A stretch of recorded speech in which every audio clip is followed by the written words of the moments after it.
Coba bayangkan, semua doa yang kau ucapkan selama ini sebenarnya sudah menumpuk di langit. Tapi karena kau berhenti, doa itu tak pernah turun ke bumi. Assalamualaikum warahmatullahi wabarakatuh. Sahabat, sebelum kita masuk dalam kisah ini, jangan lupa tekan tombol like, subscribe, dan nyalakan lonceng notifikasi supaya makin banyak saudara kita yang mendapat manfaat, insya Allah, jadi amal jariah untuk kita semua. Bayangkan seorang ibu duduk di sajadahnya selepas sholat Isya. Matanya sembab, bibirnya terus bergetar menyebut nama anaknya. Sudah bertahun-tahun ia berdoa agar anaknya lembut hatinya, kembali taat, dan tidak lagi hanyut dalam pergaulan. Malam demi malam ia memohon, namun hari-hari tetap terasa sama. Hatinya pun mulai goyah. Muncul bisikan lirih. Mengapa Allah belum juga menjawab doaku? Seiring waktu, rasa lelah itu makin besar. Ia mulai berhenti berlama-lama dalam sujud. Kadang hanya sekedar berdoa singkat setelah sholat. Kadang malah tak berdoa sama sekali. Bibirnya berucap pasrah, tapi hatinya getir. Mungkin Allah tidak mengendaki anakku berubah. Disinilah titik paling rawan dalam hidup seorang hamba. Bukan karena masalahnya besar, tapi karena ia berhenti berharap pada Rabb yang Maha Kuasa. Padahal hakikatnya bukan doa itu ditolak. Doa yang ia panjatkan masih terus naik, hanya saja jawabannya belum turun. Ibarat seorang musafir yang berjalan menuju mata air, ia baru sampai di tengah perjalanan. Jika berhenti, ia akan kehausan selamanya. Tapi jika sabar melangkah, sebentar lagi ia akan menemukan segarnya air kehidupan. Allah tidak pernah menolak, hanya menunda dengan hikmah yang lebih indah. Betapa sayangnya bila seorang hamba berhenti berdoa hanya karena tak melihat hasil instan. Mungkin tinggal 1 atau 2 kali lagi doa itu dipanjatkan, lalu jawaban Allah turun dengan cara paling mengejutkan.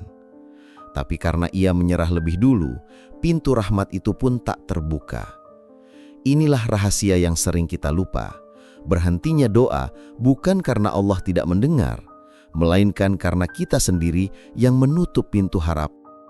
Kawan, di bab ini kita belajar satu hal. Jangan pernah berhenti di tengah jalan.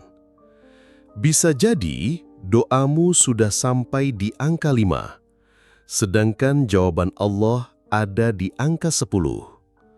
Bukankah sayang kalau perjalanan itu kau hentikan sebelum waktunya?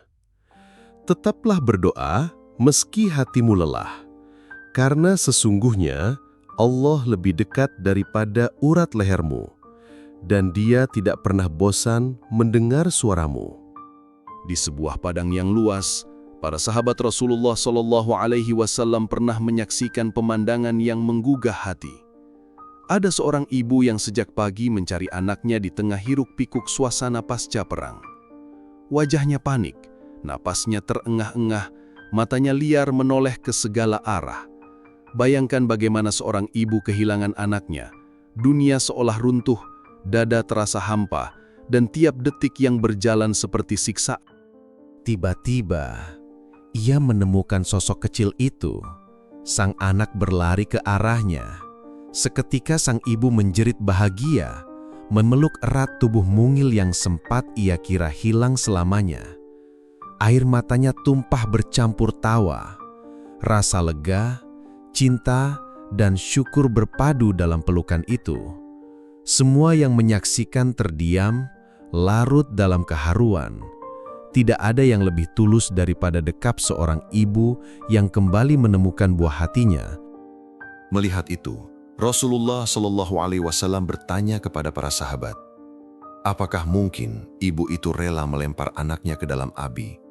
Para sahabat serentak menjawab, tidak mungkin wahai Rasulullah. Bagaimana bisa seorang ibu yang hampir kehilangan anaknya lalu menemukannya kembali? Tentu akan menjaga dengan segenap jiwa. Membayangkan ia menyakiti anaknya sendiri saja terasa mustahil. Rasulullah SAW kemudian bersabda, "Demi Allah, kasih sayang Allah kepada hambanya jauh lebih besar daripada kasih sayang ibu itu kepada anaknya." Bayangkan itu. Cinta yang selama ini kita anggap paling murni, cinta seorang ibu ternyata masih kalah tak terhingga dibanding kasih sayang Allah kepada kita. Maka bagaimana mungkin kita berburuk sangka kepada Jika seorang ibu tak akan pernah membakar anaknya sendiri, lebih-lebih lagi, Allah tak akan pernah meninggalkan kita. Hanya saja, kadang jawaban doa tidak langsung turun, karena Allah tahu waktu terbaik. Maka jangan berhenti berharap, jangan berhenti percaya, karena Allah lebih menyayangimu daripada siapapun di dunia ini.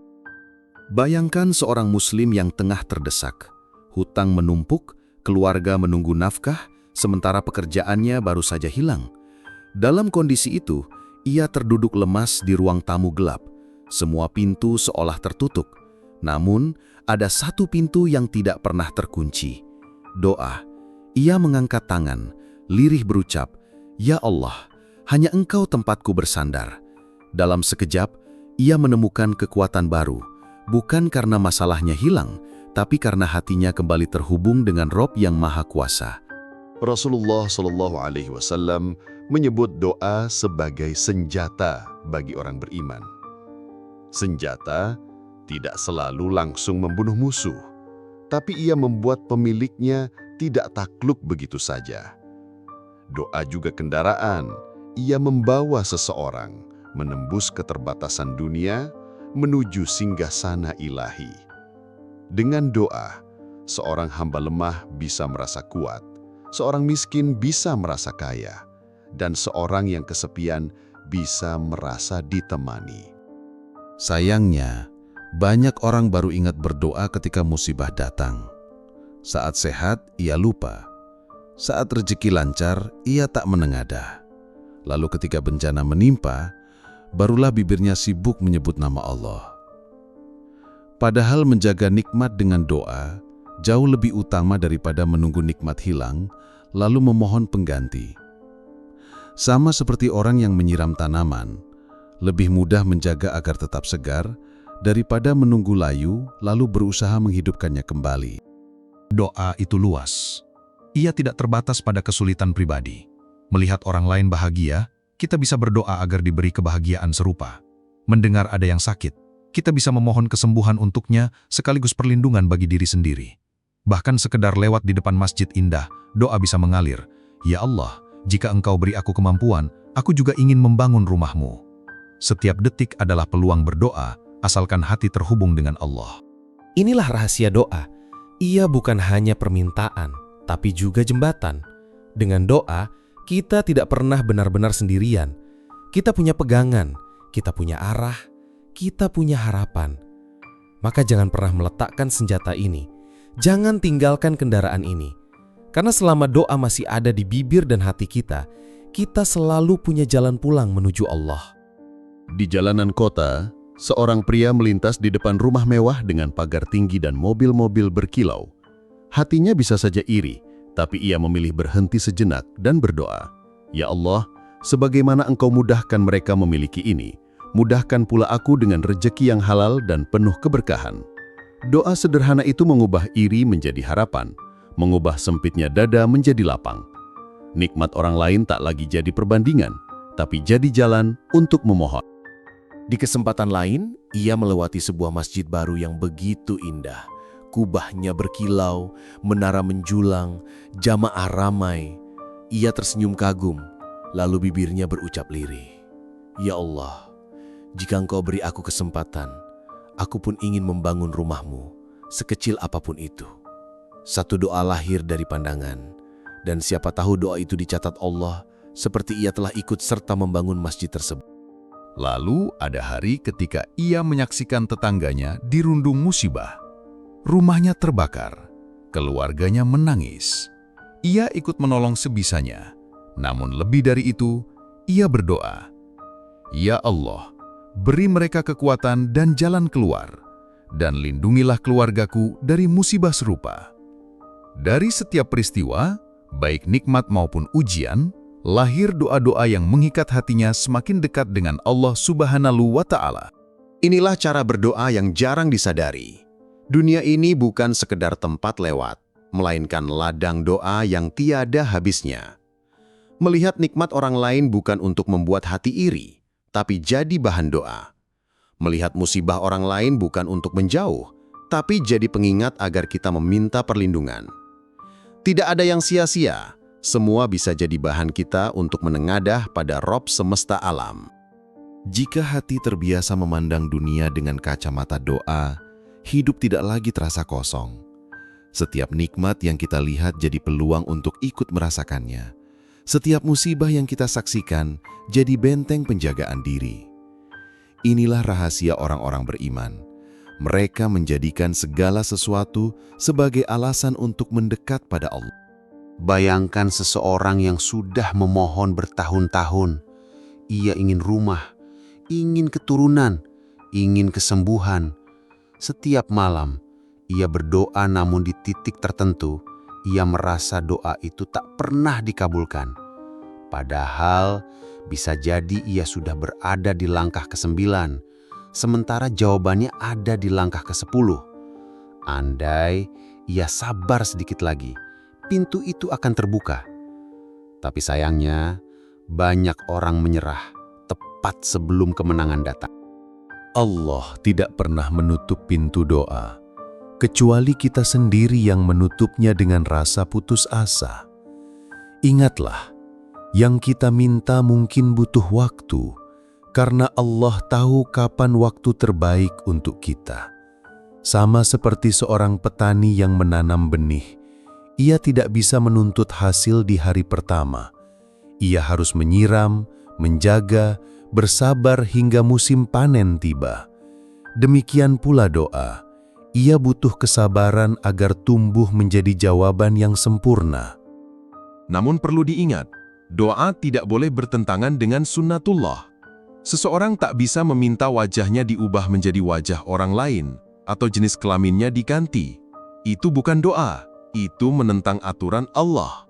Tapi rezeki yang halal, pasangan yang baik, anak-anak yang soleh, hati yang tenang, dan iman yang kokoh, semua itu adalah doa yang luas pintunya, selama kita tidak berhenti mengetuknya. Maka jangan pernah lelah, jangan berhenti di tengah jalan. Karena siapa tahu, doa yang kau panjatkan hari ini adalah doa terakhir yang mengantarmu pada jawaban esok pagi. Teruslah berdoa dalam suka dan duka, dalam nikmat maupun musibah. Biarkan doa menjadi nafasmu, agar hidupmu selalu terhubung dengan Rob yang Maha Mendengar. Sahabat Rintik Iman, doa bukan hanya permintaan. Ia adalah bukti cinta kita kepada Allah. Jangan pernah berhenti. Allah sudah berjanji, berdoalah kepadaku, niscaya akan aku perkenankan bagimu. Quran Surat Ghafir, ayat 60. Jangan lupa like, subscribe, dan nyalakan loncengnya, agar lebih banyak saudara kita yang mendapat manfaat, insya Allah, jadi amal jariah untuk kita semua. Wassalamualaikum warahmatullahi wabarakatuh.